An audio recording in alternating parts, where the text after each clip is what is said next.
Di zaman dengan kondisi yang serba susah ini, pandemi yang lalu memaksa semua orang untuk melihat lagi neraca ekonomi mereka. Pendapatan seringkali tidak seimbang dengan pengeluaran, dan lambatnya perputaran roda ekonomi di masa pandemi tidak hanya menurunkan pendapatan, dan di saat kantong sudah kosong, membayar cicilan kendaraan pun tidak gampang. Debt collector kerap kali menagih kredit kendaraan dengan cara yang ugal-ugalan. Bahkan sering kita melihat di berita-berita di mana debt collector atau pihak ketiga menarik paksa kendaraan di jalan. Sebelum saya membahas bagaimana cara menghadapi debt collector yang seperti itu, ada baiknya saya uraikan lebih dulu dasar-dasar hukumnya. Menurut Undang-Undang Nomor 42 Tahun 99 tentang jaminan fidusia, yang mengatur pada intinya bahwa apabila debitur cedera janji atau sederhananya tidak membayar kewajibannya, maka penerima fidusia atau dalam hal ini adalah pihak leasing mempunyai hak untuk menjual benda yang menjadi objek jaminan fidusia atas kekuasaannya sendiri.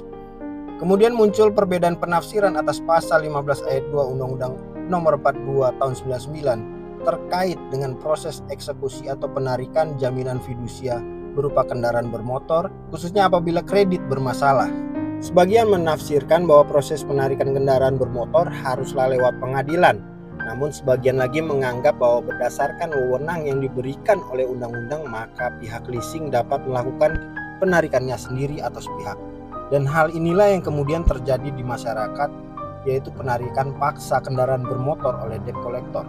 Pada tahun 2019 keluarlah putusan Mahkamah Konstitusi Nomor 18 PUU 7 2019 yang pada intinya menyatakan bahwa terhadap jaminan fidusia yang tidak ada kesepakatan tentang cedera janji atau wan prestasi, dan debitur keberatan menyerahkan secara sukarela objek yang menjadi jaminan fidusia, maka segala mekanisme dan prosedur hukum dalam pelaksanaan eksekusi sertifikat jaminan fidusia harus dilakukan dan berlaku sama dengan pelaksanaan eksekusi putusan pengadilan yang telah berkekuatan hukum tetap. Jadi, kalau Anda tidak sependapat atau keberatan atas penarikan kendaraan bermotor dengan pihak leasing atau debt collector terkait cedera janji, maka leasing atau debt collector tidak berhak untuk mengeksekusi sepihak, melainkan harus dilakukan melalui putusan pengadilan dengan pelaksanaan eksekusi putusan pengadilan yang telah berkekuatan hukum tetap. Tapi kalau Anda sependapat bahwa Anda sudah cedera janji atau wan prestasi dan tidak juga keberatan untuk menyerahkan secara sukarela kendaraan bermotor itu, maka pihak leasing atau debt collector diperbolehkan untuk menarik atau mengeksekusi kendaraan Anda. Nah, saya menyarankan agar Anda selaku debitur untuk melakukan langkah-langkah ini. Pertama, minta dan catat atau fotokan identitas atau KTP si penagih. Kedua, minta dan catat kartu sertifikasi profesi yang dikeluarkan Asosiasi Perusahaan Pembiayaan Indonesia atau APPI. Ketiga, minta dan catat atau fotokan surat kuasa si penagih sebagai perwakilan yang bertindak untuk dan atas nama perusahaan pembiayaan saat hendak mengambil kendaraan yang masih ada tunggakan. Keempat, meminta dan mencatat atau memfotokan jaminan fidusia.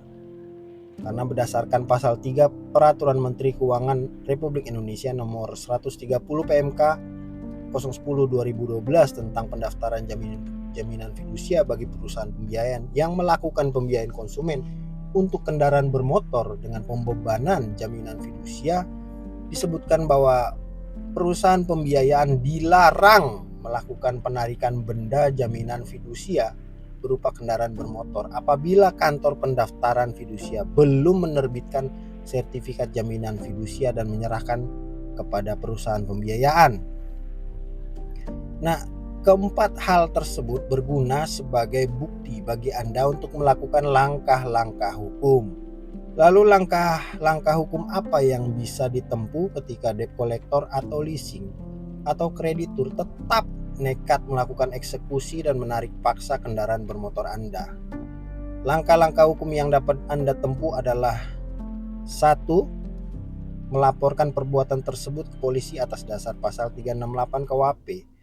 Apabila perampasan kendaraan tersebut dilakukan dengan kekerasan, maka Anda bisa melaporkan atas dasar pencurian dengan kekerasan dan sebagaimana diatur dalam pasal 365 ayat 1 KUHP.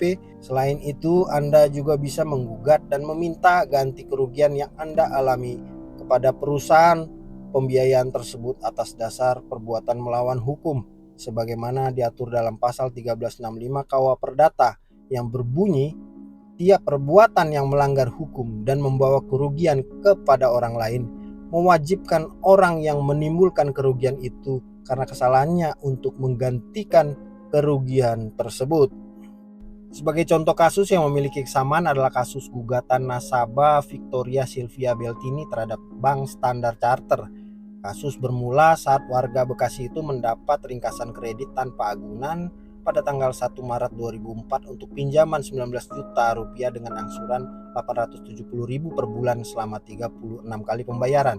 Karena angsurannya lancar, Victoria lalu mendapat tawaran kenaikan kredit lagi sebesar 20 juta rupiah pada Juli 2005. Lagi-lagi karena lancar membayar angsuran, kredit lalu dinaikkan menjadi 41 juta rupiah pada 4 Agustus 2008. Setelah bertahun-tahun lancar membayar utangnya, Victoria mengalami kesulitan keuangan pada Mei 2009. Nah, dari sinilah teror mulai dilancarkan pihak Standard Chartered yang menggandeng perusahaan debt collector. Diawali dengan Victoria didatangi debt collector untuk membayar utangnya segera. Lalu dilanjutkan dengan intimidasi, pengancaman, teror, dan sebagainya. Sang debt collector juga menyebarkan ketidakmampuan Victoria membayar utang ke teman-temannya, sehingga Victoria menjadi malu. Para penagih utang itu juga terus-menerus mengirimkan SMS dan menelpon Victoria dengan mengeluarkan kata-kata kasar dan mengirimkan fax email ke kantor Victoria. Tidak tahan dengan intimidasi dan teror tersebut, Victoria lalu mengajukan gugatan ke Pengadilan Negeri Jakarta Selatan. Victoria meminta Standard Chartered memberikan ganti rugi 5 miliar rupiah atas apa yang telah dilakukan kepadanya. Gayung bersambut, pada 15 Juli 2010, Pengadilan Negeri Jakarta Selatan menjatuhkan hukuman kepada Standard Chartered untuk memberikan ganti rugi 10 juta rupiah kepada Victoria. Tidak puas dengan putusan itu, Victoria banding. Siapa sangka lalu Pengadilan Tinggi Jakarta menaikkan hukuman ganti rugi menjadi 500 juta rupiah. Atas hukuman itu Standard Chartered tidak terima dan mengajukan kasasi. Tapi bukannya dikabulkan permohonannya, Mahkamah Agung menaikkan hukuman kepada bank asing itu menjadi 2 kali lipat dari putusan sebelumnya. Dan bunyi putusannya adalah menghukum para tergugat secara tanggung renteng membayar ganti rugi kepada penggugat sebesar 1 miliar. Memang kasus Victoria Sylvia Beltini terhadap Standard Chartered sedikit berbeda dengan penarikan paksa oleh leasing yang jadi topik pembahasan kita kali ini. Tapi dalam hal penarikan paksa yang dilakukan oleh debt collector, hal itu bisa dikategorikan sebagai perbuatan melawan hukum. Maka Anda sebagai pihak debitur memiliki hak atau legal standing untuk mengajukan gugatan perbuatan melawan hukum baik terhadap debt collector maupun pihak leasing karena telah melanggar pasal 1365 KUH Perdata.